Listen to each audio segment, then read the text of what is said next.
Olá pessoal, e aí, tudo bem com vocês? Faz um tempinho que eu não apareço, né? Então galera, ó, negócio é o seguinte, hoje vai ser a realidade nua e crua, tá? Eu tô aqui, cabelo preso, blusa de frio, de óculos, falei, nem vou tirar o óculos hoje, vai ficar aparecendo reflexo e tudo. Porque o vídeo de hoje é para falar dos livros lidos em 2022. Se você não viu os anteriores, eu tinha feito em 2021, né? Vou deixar aqui no cantinho. Dá uma olhada lá, é sempre legal ter ideias de livros, né? Ler bastante. Por que eu comecei a fazer esses vídeos? Na verdade, porque eu percebi que eu não tava lendo muito. E eu sempre fui uma pessoa que leu muito. E aí eu falei, gente, que vergonha, parei de ler. Vergonha nada, né? Mas no sentido... Poxa, gosto de ler, por que eu não tô fazendo uma coisa que eu gosto, né? Uma coisa que antes eu tinha meu momento da leitura, né? E aí, sabe como é, né? A gente vai tendo tanta coisa pra fazer na vida, e aquilo que a gente gosta, né? A gente vai deixando pra depois. E não pode, gente, não pode, né? E aí hoje eu falei, vou fazer esse vídeo. Tá um clima feio, hoje tá feio, tá frio, tá vento, né? E assim, pensei, nossa, que dia, né? Aí vamos fazer um vídeo assim, né? Sabe, Costa? Tô de pantufa aqui com blusa, sabe? Igual dia chuvoso, que você fica meio assim. Falei, vou falar dos livros de 2022, porque ainda não falei. E por que ainda não falei? Porque esse começo de ano foi bem turbulento pra mim. Então, eu sei que eu tô meio sumida, mas galera, tá difícil. Eu tô tendo uns problemas de saúde aí, tá sendo um pouco complicado. E, enfim, tá difícil. Então eu passei por uns momentos aí meio complicados e não deu pra gravar. E não posso nem prometer pra vocês que eu vou voltar a fazer vídeo certinho toda semana, porque eu não sei o que vai acontecer. Porque tem dias em que eu tô um pouco melhor, tem dias em que eu tô um pouco pior, e a gente vai indo nessa, né? E como, né, por enquanto ainda não tem diagnóstico definido, não dá nem pra eu falar pra vocês o que eu tenho, então eu não sei o que eu tenho, mas é uma coisa que me incomoda bastante, né? Então é assim, vamos deixar isso pra lá e vamos falar dos livros, então, de 2022. Espera a vinheta.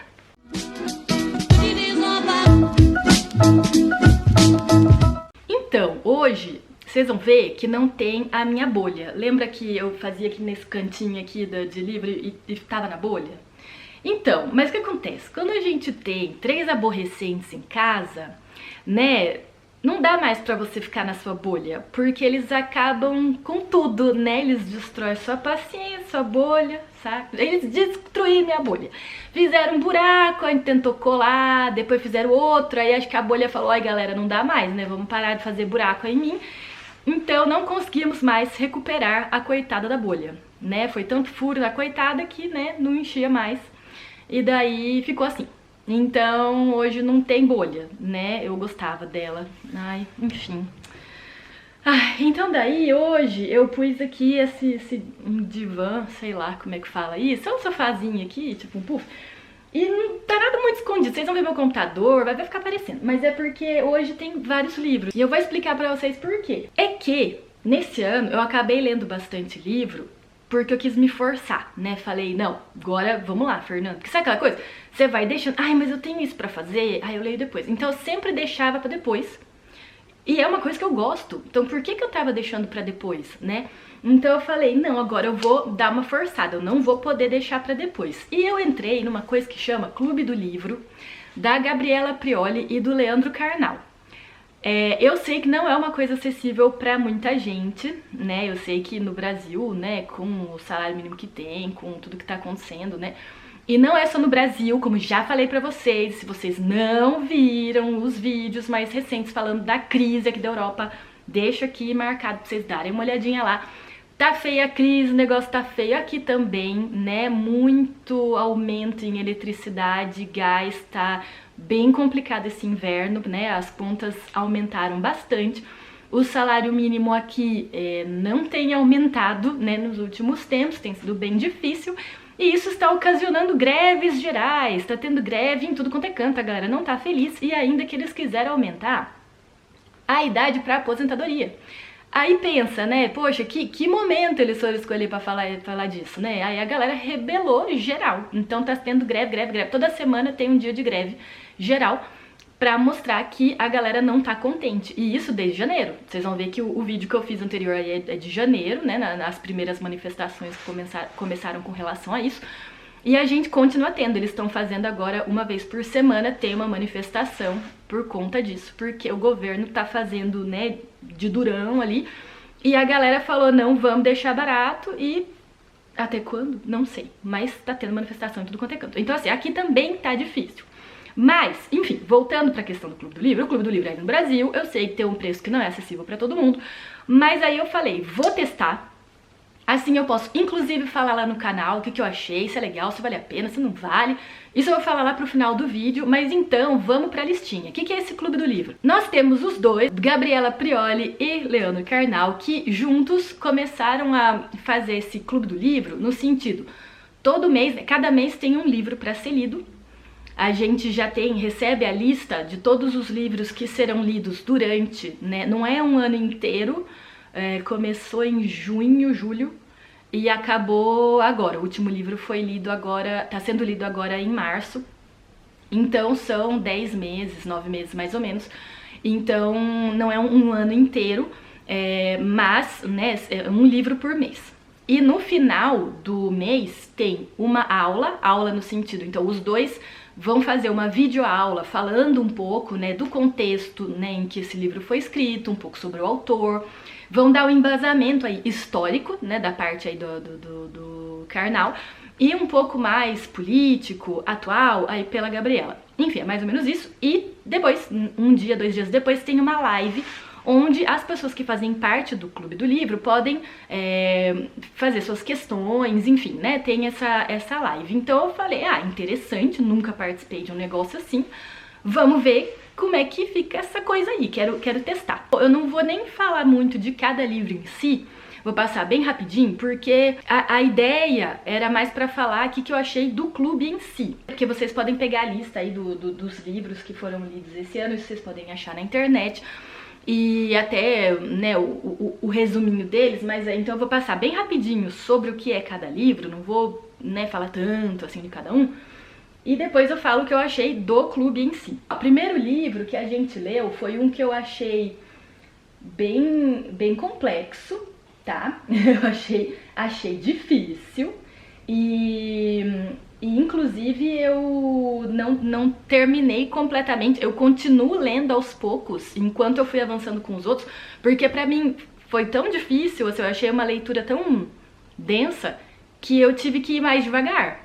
Então eu tô terminando ele agora, então levou todo esse tempo, porque eu, né, queria ir avançando com os outros pra não ficar pra trás, e no fim ia lendo de pouquinho em pouquinho, né, e fui avançando com ele até o fim. E esse livro é A Mente Moralista, do Jonathan Haidt. Eu vou colocar, os livros todos eu li em versão digital, então eu não tenho livro pra mostrar mesmo, mas põe uma fotinha aqui depois. Então esse livro, ele é denso, tá? Então ele vai falar um pouco aí dessa questão, ele faz uma analogia, né, da mente, né, para explicar de onde vem nossa moral. Essa moral seria então, né, uma coisa constituída, já que a gente recebe um pouco da sociedade, da família, né, tudo que tá ao nosso entorno, ou a moral é algo que a gente constrói, que a gente aprende, né, ou é genético, né, então assim, da onde vem essa moral? Né, a gente cria essa coisa, não pode isso, não pode aquilo. Nasce com a gente constrói, e será que a gente constrói por conta dos outros, ou sem influência, ou total influência? Enfim, a questão era essa. E a partir disso, ele faz toda uma pesquisa, então é bem interessante, porque assim, é um livro que é bem... um modelo analítico, né, bem racional, bem com referências, então, né, como se fosse uma tese mesmo que ele faz, e aí tem todas as referências que a gente pode ver no final do livro, quais são, ler se tem interesse, enfim. Mas então vocês podem ter uma ideia aí que ele é um pouco denso, né, não é uma leitura que é difícil, não tem palavras super complexas, mas as ideias são, né, mais robustas, e aí você tem que, né, acompanhar a mesma leitura, você não pode ler meio assim, não, tem que estar focado, concentrado, sabe? Inclusive eu fiz anotações e um resuminho porque eu tava tendo dificuldade mesmo de né, pegar, condensar ali todas aquelas informações. Então esse foi o primeiro. Daí Em agosto, a gente leu Galileu e os Negadores da Ciência, do Mário Lívio. E esse livro também foi bem interessante no sentido mais atual de falar de todo o negacionismo, né? Então, por isso que o título fala aí dos Negadores da Ciência, porque foi uma questão. Olha lá, a gente tinha Galileu falando uma coisa contra o senso comum, né? Porque Galileu chegou e falou, galera, a Terra não é o centro do universo, né? É o Sol. E o povo caiu matando, falou, mas lógico que não, lógico que não. A igreja fala, todo mundo fala, então óbvio que não, né? E inclusive ele sofreu bastante repressão por isso, ele foi preso, enfim, teve toda uma repercussão com relação à ideia dele e o que ele defendia, e como e por que ele defendia, e a reação da sociedade como um todo, e também da Igreja Católica naquela época, que era bem forte, né, ainda mais na Itália. E aí a discussão do livro vai meio nesse sentido. Então ele põe esse embasamento, explica um pouco, né, vai explicando a história de Galileu, como tudo isso vai acontecendo, e vai fazendo aquele contraponto. E aí, tá lembrando de alguma coisa parecida nos dias de hoje? Olha, alguém que chega e quer falar, então, galera, mas né, quando a gente vê pela pesquisa, né, é isso aqui. Não é porque fulano de tal falou pra mim, mas meu vizinho me contou, mas meu primo disse que não é assim. Tá, mas aqui tem vários centros de pesquisa no mundo fazendo a mesma pesquisa e tendo os mesmos resultados, né? Então ele tá falando assim de milhares, né, de pessoas, outras situações que a gente viu o mesmo resultado. Não, mas se o meu tio, tia, ou não sei quem ali falou pra mim que assim, é assim. Então tá, né? Então é mais ou menos isso, né? Como lidar, não bem como lidar, porque não é a parte, né, psicossocial da questão, mas como ter essa reação um pouco mais racional frente a pessoas que podem eventualmente ser um pouco negacionistas, no sentido, nego esta hipótese, essa ideia, o que for, porque acredito em tal coisa que não é exatamente provada ou verificada. Mas enfim, é mais ou menos isso. Não vamos entrar muito em discussão aí, tô falando do livro, hein? Não vamos, calma aí. Mas enfim, ele quis discutir esta questão, e eu acho que é importante discutir esta questão, né, porque a gente teve realmente um aumento aí de uma certa negação mesmo, as pessoas meio exacerbadas aí na sua forma de defender o que eles acreditam, né, mesmo se todo mundo tá mostrando que não, mas eu acredito nisso e vai ser assim, e vê aí, então você não concorda comigo, vamos resolver lá fora. Então assim, é meio, nossa, o que tá acontecendo nesse momento que todo mundo tá ficando assim, né, meio loucão, e que agora, né, não dá nem pra discutir, né, a gente não pode nem discutir, mostrar provas por A mais B, fazer toda uma questão, já parte pra, né, agressão, violência, coisa visceral, um negócio, né. Então, enfim, foi uma leitura bem interessante por conta do contexto, né, atual. E aí, eu fui ler um outro livro que eu tinha comprado, eu vou explicar, esse eu tenho aqui fisicamente.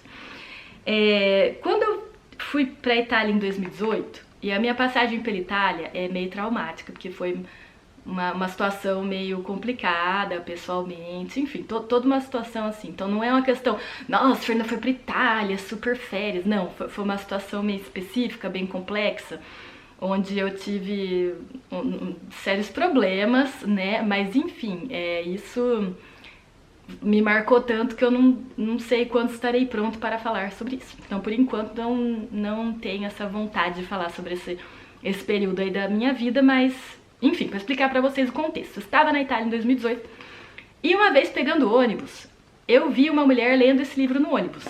Chama A Filha de Galileu. E quando eu vi, esse aqui é em italiano mesmo, enfim, eu vi ela lendo esse livro. E aí eu fiquei curiosa, né, porque fala aqui, uma história de ciência, fé e amor. Aí eu falei, nossa, que legal, e fiquei ali olhando, né, falei, nossa, que será que fala esse livro? Não sei, chamou minha atenção, eu gosto, né, da história de Galileu, acho interessante, enfim. Eu falei, quero ler esse livro. E comprei, e no fim não tinha lido até o ano passado, vai vendo. E daí eu falei, não, Fernanda, vamos desempacar, né, vamos começar a ler aí os livros. E aproveitei que na lista, né, do Clube do Livro tinha esse Galileu e os Negadores da Ciência e vou ler esse aqui. E aí, o que tá balançando aqui é o marcador, que é daí do Brasil, ó, o pessoal criativo no Brasil, né, é um sapinho e é um elástico. E vocês podem ver onde eu tô, né, que eu não terminei o livro. Porque é meio chato, eu não curti, eu decepcionei. Eu decepcionei porque eu achei que ia ser um romance, né, uma narrativa, sei lá. E, nossa, uma biografia, mas assim, não é nem uma biografia, é meio, ai, ano tal, aconteceu isso e aquilo. Ai, daí ano tal, aconteceu isso e aquilo. Aí ele mudou de tal cidade pra tal cidade. Ah, sim, ai, daí me deu desânimo. Me deu um desânimo. Então, assim, só se depois ele for transformando. Eu não abandonei completamente, mas eu desanimei, então eu fui lendo bem devagar, porque eu falei, nossa... Porque já é em italiano e ainda desse jeito, eu falei, ai Deus, não vai rolar, né? Daí tô nessa, tô aqui no capítulo 5.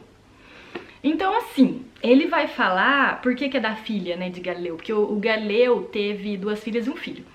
E as 2 filhas acabaram, na época era também comum, né, não é como se fosse algo muito diferente, elas foram as 2 para conventos. E uma delas é uma que ele tinha mais... não vou dizer que ele amava mais, né? Muito horrível falar isso, né? Ai, ele amava mais uma filha que outra. Mas realmente ele tinha um vínculo muito mais importante com essa filha do que com a outra, ou mesmo com o seu filho. E ela acabou morrendo jovem. Ela não tinha nem 30 anos quando ela morreu, e isso marcou muito ele. Então, eles vão fazendo aí essa bibliografia aí eles vão fazendo então essa biografia aí dele e vai ficando um pouco em torno da história dela. Então é meio assim, quando Galileu teve ela, e daí o que aconteceu com ela? Quando ele mudou de tal cidade pra tal, ela foi com ele ou não, sabe? Então assim, é tudo meio ela sempre ligada aí nesse percurso, e eles trocavam muitas cartas, né? Então, mesmo ela estando no convento, ela escrevia bastante pro pai, o pai escrevia pra ela. Então, eles colocam os trechos dessas cartas, enfim. É interessante, mas não é a leitura mais agradável e, né, fluida possível. Então, foi isso que me deixou um pouco mais lenta, vamos colocar assim. Bom, então tá, já falei aí desses livros. Próximo. Em setembro, a gente leu Algoritmos de Destruição em Massa, da Cathy O'Neil. E esse livro eu achei bem legal. Achei bem legal. Ele não é complexo, é uma leitura que é fácil, li rápido. E é bem interessante, porque ela vai falar dos algoritmos que existem no nosso dia a dia e que a gente nem se dá conta, e que acabam tendo um grande impacto na nossa vida e nas escolhas que a gente faz. Como assim algoritmo, Fernanda? Por exemplo, sabe aqueles algoritmos que tem nas redes sociais e que magicamente aparecem anúncios de coisas que você gosta, que você faz, nossa, eu procurei isso ontem e agora ele tá mandando informação aí, né, anúncio, publicidade sobre isso?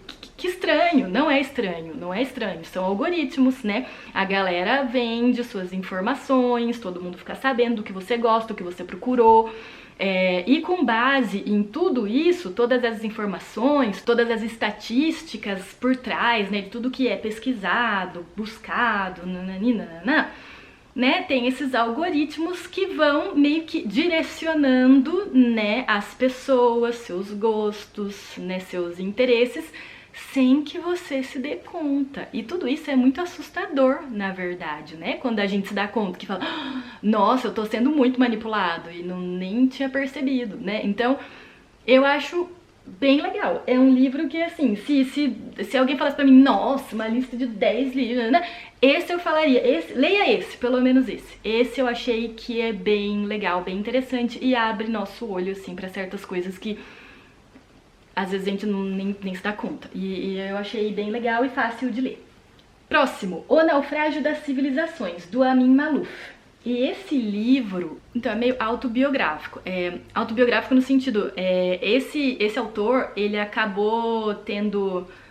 Não é bem a sorte, né? Porque ele vivenciou 3 situações muito extremas que se passaram no final do século XX e começo do século XXI. Então, assim, ele teve a oportunidade, vamos colocar assim, de ser testemunha ocular. Ele estava no lugar quando teve uma catástrofe, né? Então, por isso que eu não falo que ele teve a sorte de estar lá, né? Foi meio que bom, ele acabou vivenciando 3 situações bem impactantes dessa nossa história recente, de forma bem próxima, né? Então, ele vai trazer certas informações sobre isso. Então, no fim, ele acaba falando um pouco da história dele, né? Pra poder explicar como ele estava lá, fazendo o quê, em que momento, enfim. Então, por isso que eu falo, não é exatamente autobiográfico, mas tem certos conteúdos, né, da sua biografia. E ele vai falar um pouco aí sobre essa questão, né, dessas situações extremas e do que, né, aconteceu. Então ele é um historiador, então ele pode trazer um pouco, né, os seus conhecimentos com relação à história mais antiga e recente e, né, fazer essa conexão com o que ele pôde vivenciar, estando presente nessas situações aí. O próximo livro é de um autor francês, que aí eu fui descobrir que a gente tinha o livro aqui e eu nem sabia. Daí esse eu li. Eu posso mostrar ele fisicamente, pera lá. Ele tava... Tem um monte de estante aqui, viu? Não dá nem pra eu mostrar tudo que tem, não é só essa aqui, não. E daí, então, é o Aprender a Viver, do Luc Ferry. Então eu tenho ela, a versão em francês, né, que eu descobri que a gente tinha aqui, e daí esse eu li, o livro, que eu prefiro 1000 vezes. Eu não consigo me adaptar na versão digital. Mas como tem hora que eu sinto falta de ler livro em português, eu não acho livros em português aqui, é raro. Às vezes eu vou achar mais no português de Portugal. E se são livros brasileiros, às vezes eles não, né, eu não vou achar aqui em português. E eu acho estranho ler livro brasileiro traduzido para o francês, enfim. Daí eu acabo, né, lendo livros em versão digital. Mas eu não curto, não gosto. Eu gosto de ter o livro mesmo, pra poder, sabe, se precisar eu grifo, eu marco, né, as páginas, post-it, não sei o que, mas eu não curto muito versão digital. Então daí eu fiquei feliz, eu tinha o livro. Então, Apprendre à Vivre, do Luc Ferry. E esse livro, ele é bem interessante, me fez pensar um pouco, não tem muito a ver, tá? Mas é porque como ele vai falar da filosofia e vai tentar fazer um resuminho da história da filosofia, né? Não é dos filósofos, é de cada escola filosófica, desde a antiguidade até o mais recente, e ele fala de uma forma bem acessível, bem tranquila, tanto que ele fala que é um tratado de filosofia para o uso das novas gerações. Então ele quer fazer isso para os jovens, né? Então ele fez uma leitura bem tranquila, bem dinâmica, eu achei bem legal, o jeito que ele escreveu é muito bom. E daí isso me fez pensar no Mundo de Sofia, né? Eu li o Mundo de Sofia, eu tinha 15 anos, mas assim, não é o mesmo estilo de leitura, não é o mesmo estilo de escrita, né? Então assim, o Mundo de Sofia, na verdade, tem um romance, na verdade, é a história de uma menina de 15 anos, né? Eu achei bem legal, ali com 15 anos, era a menina de 15 anos. E que durante, né, as coisas que vão acontecendo com ela, vai tendo essa introdução a cada ideia filosófica e os principais filósofos, né, na história. Então me fez pensar por conta disso, porque existe essa linha do tempo aí das ideias filosóficas, mas não é exatamente a mesma coisa, tá? É só pra fazer essa analogia. Mas nesse livro aqui ele vai falar disso, então, ele vai pegar as principais ideias filosóficas, né, que a gente já conheceu desde a antiguidade, e vai falar, né, de algumas delas, não todas, tá? Mas então ele vai falar assim, então, se a gente fosse analisar essa situação do ponto de vista, né, de tal tipo filosófico, né, seria assim, assim, assim, né? Ele vai passar, né, por certas ideias filosóficas até Nietzsche, né, até chegar próximo dos dias de hoje. Então é interessante por conta disso. O próximo livro eu achei bem legal também.